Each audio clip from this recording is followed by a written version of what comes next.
Welcome, everyone, to the Teen Debater session on debating for absolute beginners. I'm Tavish, and we are so excited to have you all here today. Please don't hesitate to drop your questions in the chat during the session, and we'll definitely get back to you. The Teen Debater is an organization dedicated to revolutionizing debate education, access, and activity for schools and students across India. We want debate to be a powerful tool for social mobility and change and make it accessible for free. We aim to enhance your critical thinking, expand your worldview, but also go beyond debate and build a community. Your speaker for this session will be our very own Nikita Nora, an exceptional member from the management committee. Hi, Nikita. How are you? Hi, I'm well. Okay, so excited for this session. Can everyone see my video? I don't think so. Am I visible now? Yeah. Okay, great.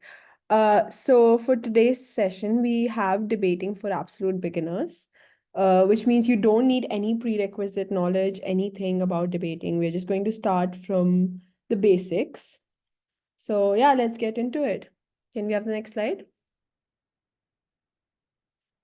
Okay, so who are we? We are the Teen Debaters, and the Teen Debater is a non-profit organization in India which is dedicated to transforming debating education for school students. Uh, we think debating enhances analytical thinking, effective communication, and we have our four structures, which is management, social media, technology, and organizing. Can we have the next slide, guys? Okay, so the first thing, what is debating? Debating basically, I'm so sorry, one second. Yeah. So debating basically is an argument or a discussion of a question. In public, basically what happens is that sometimes when you guys are sitting with your friends or your family, you have an argument on something and people have two contradicting opinions, and we just have a general discussion. That is also a debate. When it is done in a formal place like in a parliament or in school debating clubs, it is basically just given the name debate. Let's have the next slide. So here are a few definitions of debating. These are common words used in debates regularly, like for. So for is basically when you have a motion, like if you've been given a motion that this house supports veganism. If you want to speak for the motion, you would speak to agree with the motion. But if you're speaking against it, means you're rejecting the motion, that you're not agreeing with it. Argue, I think we all know what argue means. It's just to give reasons for or against something. It's just the speech that you're giving. Prep time is different for most. So, for example, if you're in a specific type of a debate, like British parliamentary or something, you have different prep times. Like you're given times between speeches. That's what prep time is. Rebuttal. Rebuttal is questioning or rebutting an argument. Basically, when you're trying to question the opponent or what he has said or what his statement is, that's rebutting. Next slide, please. Okay, so today we are basically going to be focusing on peel. And peel is something I learned way back, and it's something I've used every single day of my life, whether it's for paragraphs, whether it's for speeches, absolutely everything. And it's amazing. It's so easy to remember, to learn, to write. It's one of my favorite ways of writing anything. Peel is like, you could say, an acronym uh, for P, which stands for point. You start your paragraph with this. You start your point, and it is basically what supports your essay or your argument. So you start your paragraph with a clear topic or sentence that establishes what you're going to be speaking on. Next, we have E for evidence or example. Here, you should use a piece of evidence or example. Usually, people use statistics, but you could also use like real life examples, and you basically develop the argument more. Next, we have explain. Explain is just explaining the evidence that you just put across. You just explain it, and that's it. Linking everything to the main point. So your entire peel structure has a good form. Like when you're writing it, it is a full circle. It goes back to the point. Next slide, please. We have an example for peel. Next one, please. Yeah. So the first one, where you state your point, here we have an example of, first of all, removing wild animals from their natural habitats are incredibly cruel. When kept captive, these beautiful creatures become bored and lonely. We started from the word first of all. We can even use my point is. By starting from this, what we're doing is we are bringing attention to what we're about to say, what we're about to put across to people to understand, to just bring attention to our point. Next slide, please. Next is evidence. So, like we've used leading to here, we could also use therefore. So, therefore, this leads to a condition where called zoosis. Animals suffering from this condition begin performing anxious, repetitive acts such as rocking back and forth, swaying, grooming themselves excessively, and vomiting. Here we've given an evidence or an example. Next, please. And now we've explained that example. So we have explained it with this clearly demonstrates. You could even start with to explain this further. So to explain this further, wild animals belong in the wilderness, not in restrictive prison-like enclosures. So last one is link. Can we have the next slide? Yeah. So now we're linking our evidence, our explanation to back to the point. Animals must be freed from zoos now so that this terrible torture and suffering ends for good. We could, to start link, we can start with lastly linking back to my main point. Animals must be freed from zoos now. While we do this, we are actually creating divisions. So for P, we created first of all, my point is, we can use any of those. Then for evidence, we had leading to or therefore. And for explanation, to explain this further. And for link, lastly, linking back to my main point. We've created divisions. So when your judges see that you've created divisions in your speech, they're easily able to give you points because they know that you've put a lot of work into this and you've done your research. Can we have the next example? Here, in this example, we've not given any sort of divisions. Like we've not used first of all, or we've, can you give an other example of link? Yeah, so for link, you can say linking my point, linking back to my point, and you can just link back to whatever your main point was. Here, I'll just explain it in this example. So here, we've not given any divisions. You can see that it starts from infants should not be given iPads rather than first of all, or my point is. And if we read the entire thing, like I'll just do it. Infants should not be given iPads because studies show children under 2 can face development delays if they are exposed to too much screen time. A recent pediatric study showed that infants who are exposed to too much screen time may experience delays in speech development. It feels like you're just reading. It does not feel like there is a division or you've started a different segment. It just feels like you have been reading the entire speech or entire debate. You don't have, your debate doesn't have structure or absolutely anything. The reason for adding these is just to give this debate a structure. Now, as someone asked for link, so for linking, like our main point is that infants should not be given iPads. So to link this, we can say that lastly, linking back to my main point, the evidence suggests that infants who have a lot of screen time experience negative consequences in their speech development, and therefore they should not be exposed to iPads at such a young age. Does that clear your doubt? Aditya. Great. Can we have the next slide? Okay, so peel. Peel has a lot of pros. It helps you lay your argument in a clear and logical manner. It also ensures that you support your argument with examples and explain it thoroughly before linking it back to your main point. So, first of all, when we write any speech or any debate, if it does not have structure, then it is very, very difficult for us to uh, get good points from the judges, because judges look for not just only good speakers, but also for great speeches or debates. Because when you write a good debate, the judge already knows that you've written it and you've already given a lot of thought to it. So when you write it in a peel structure, or in basically this structure where you have a point, an evidence, an example, and link, you're making a circle. So you link your point and your link, you add evidence, you add examples. So there's no way that the person who's judging you can cut any marks anywhere, because you've already given it a structure, you've added examples, you've given evidence, you've also explained the evidence, and you've also linked it. So it's very clear, logical, and it also supports your arguments. And it links everything back to the main point. I think it's one of the best ways to structure your debates. Oh, all right. I also had no clue that this was called Peel until up till last year.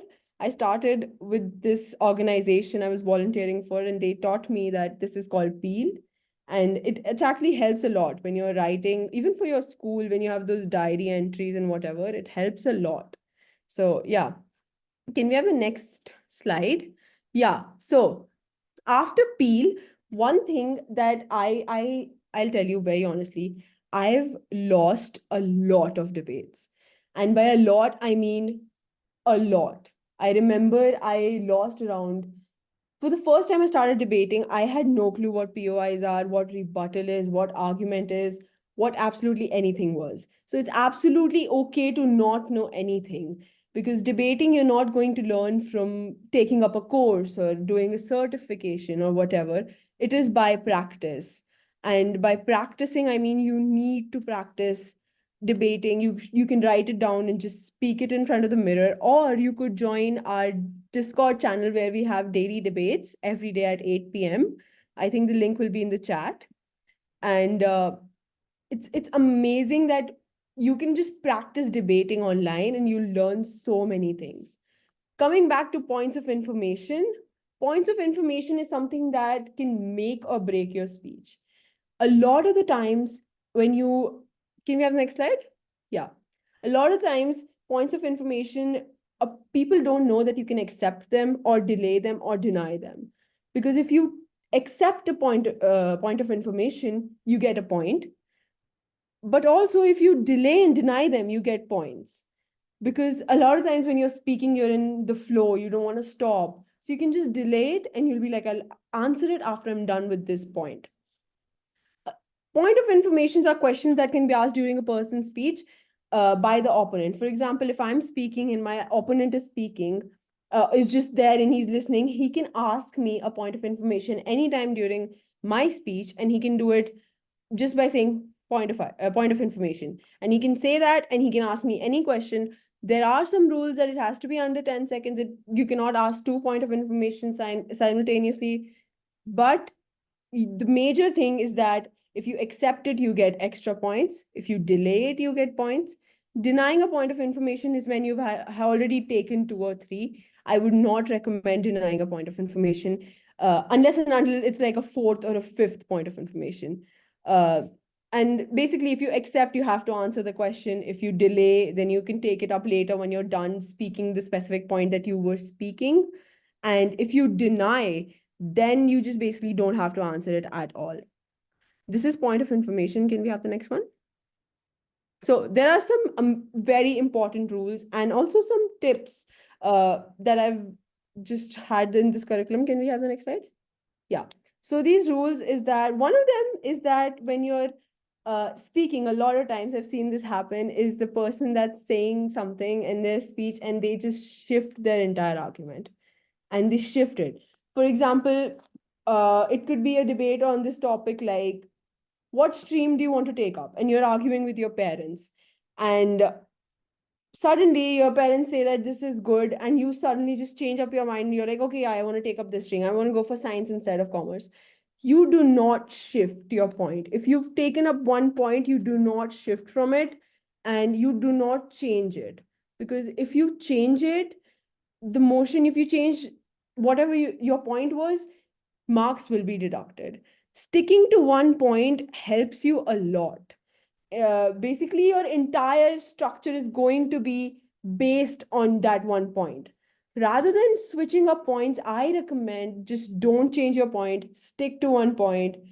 So if the example is this house supports veganism, and you say that it's because animals also are living beings and they should not be killed, then you have to stick to that. Don't shift up to anything like it's better for the plants as well and this and that. Just stick to it. Just don't change it. The second one, if a speaker makes a statement, they must be able to provide evidence or reasons for it.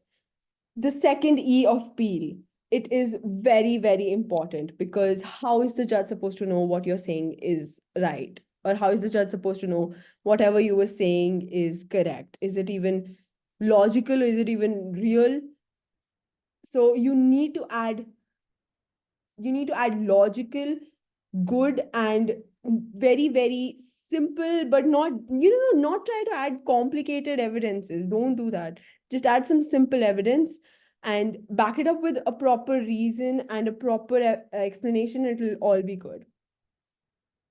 Yeah. So third one is facts presented in a debate must be accurate. Facts in a debate really need to be accurate. You cannot just say something that's not real. You cannot say something that's just a lie and just hope that you'll get away with it, because no, you will not. A lot of the times, the people who are doing it, they ask you for sources. Where did you get this from? If it is a reliable source or not. So it is very important that whatever you say in a debate should be accurate. You always have to give evidence. Yes, you always have to give evidence. You do not want to, you don't want to end a speech and you're going to be like, okay, I've said my point, I've said everything, but I've never, not even given evidence for it. That means that you've not provided a reason for it. So again, taking up the example of what stream would you want to choose in 11th and 12th grade. For example, a student wants to take science, but their parents say that you should take commerce. The student should have evidence why they want to take science. They should have an example that I want to take science because I want to be a doctor or an engineer or whatever. This just makes it strong. This makes the argument very, very strong, that I want to take this subject because I want to pursue this this course in the future. So it helps you a lot. Aditya, right? Is it clear?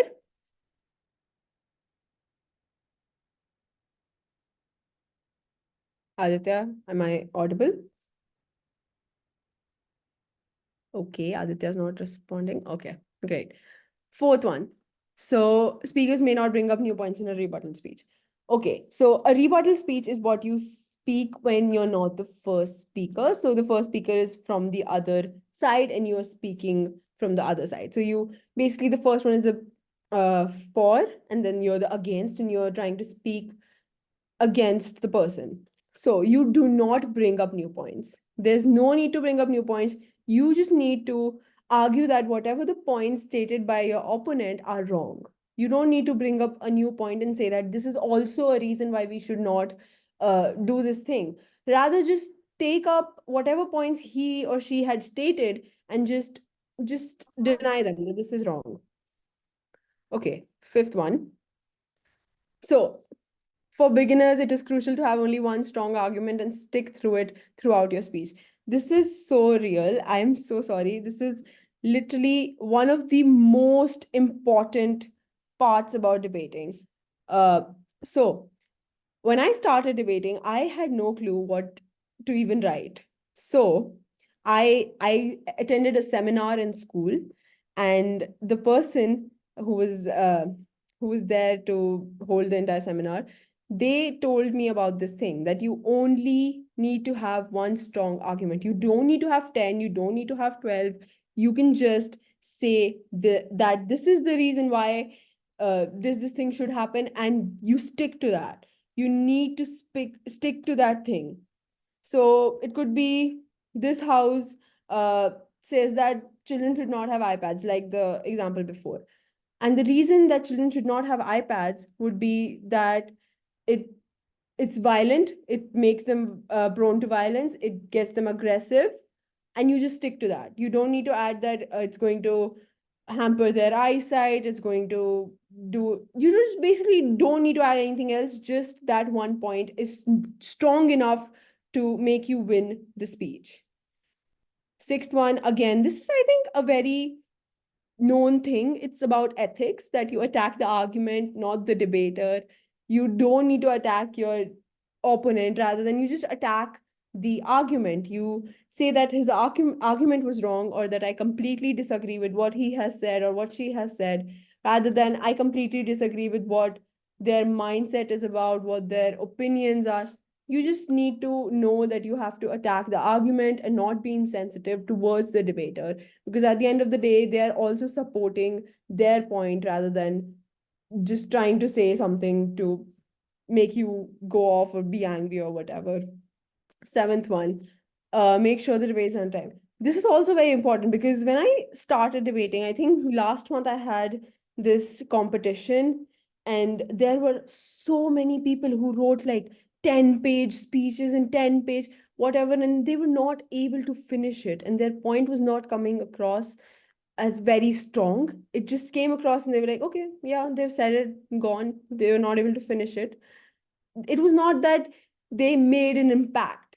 The reason why we say to stick to the time limit is because you make an impact. You know that the judge has heard every single word you've said and is most probably going to be writing it down, writing your good points, writing whatever went wrong or whatever, but you were under the time limit, and that gives you an edge over the people who were not.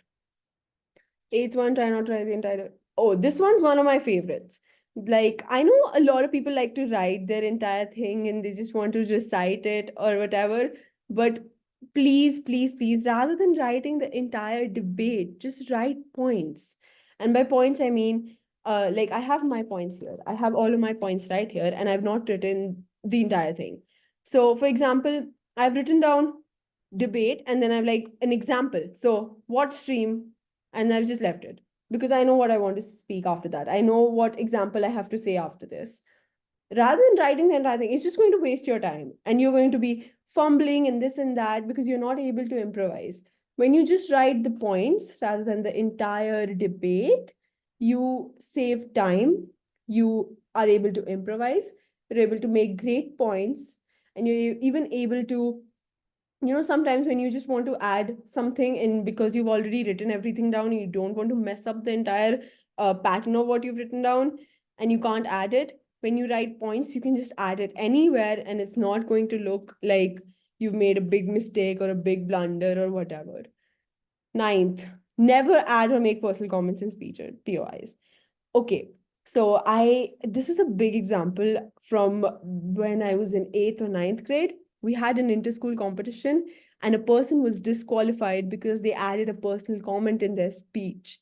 And they made it seem as though they were not attacking the debate, the argument, rather they were attacking the debater, and they were disqualified in their speech for doing this. Adding personal comments just makes it feel as though you don't have the right knowledge for the debate, or you haven't done your research well, you haven't used the right evidence, or even in your POIs, because they have to be under 10 seconds, 10 to 12 seconds. You sometimes don't know that what your POIs are going to be like, or what you're going to answer. And when a person asks you a POI and you want to answer the question, you don't need to add a personal comment. Like, you don't need to say that I believe, rather my opinion is. Structure your answer easier to remember. Yes, it is. So never add or make personal comments in your speech or POIs. Okay, I think this was the last slide for me.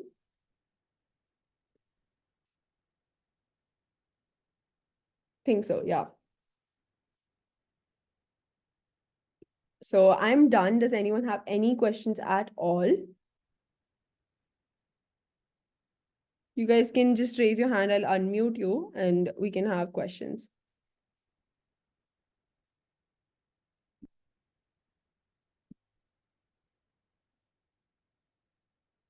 Oh, yeah. Okay. Can we have the PPT? Yeah, just so. All right. Yeah, no worries. Ansh, can we have it at the POIs part?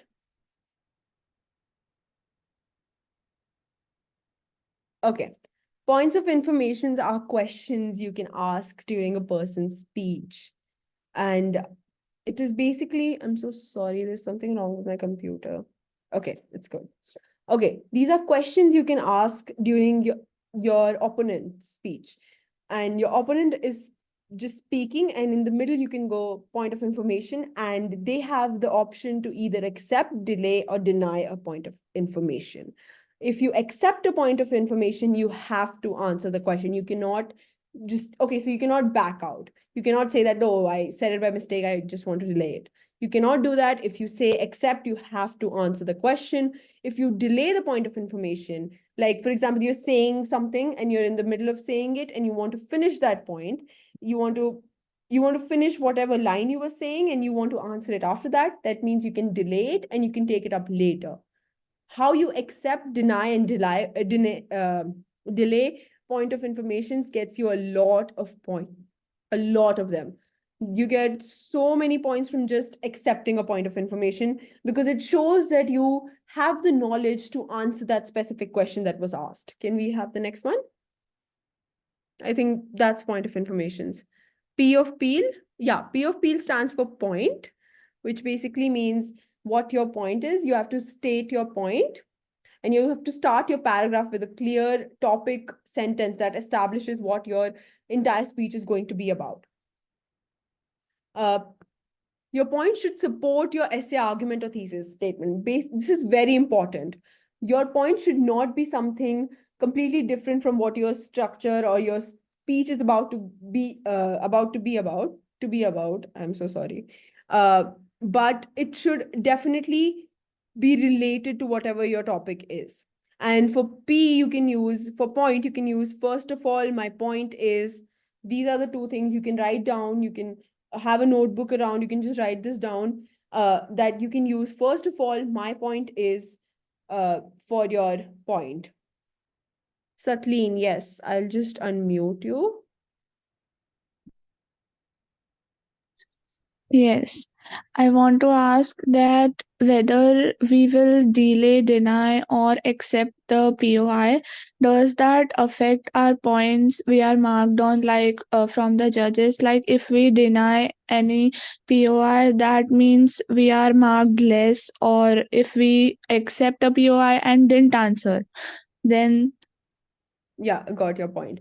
So when you are given the option of, basically what happens is when someone asks you a question, example, I ask you a question, that why do you support this statement? Why is it that you want to uh, explain this further, or whatever the point of information is? And I ask you this question and you decide to not answer, you deny it, and it is the first point of information you've been asked, definitely marks will be reduced.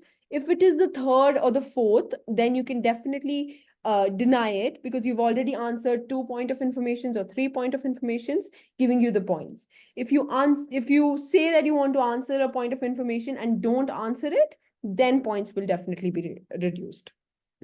Did that help you?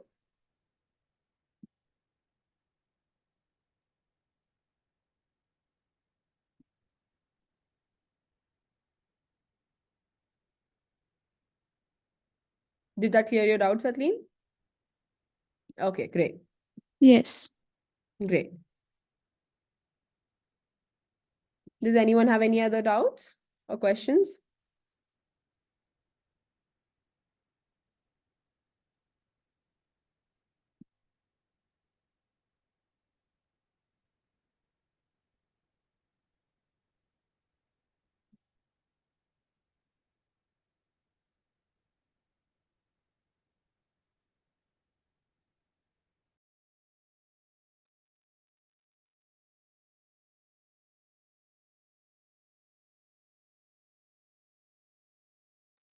Guys, if no one has any doubts or questions, then we can conclude the meeting.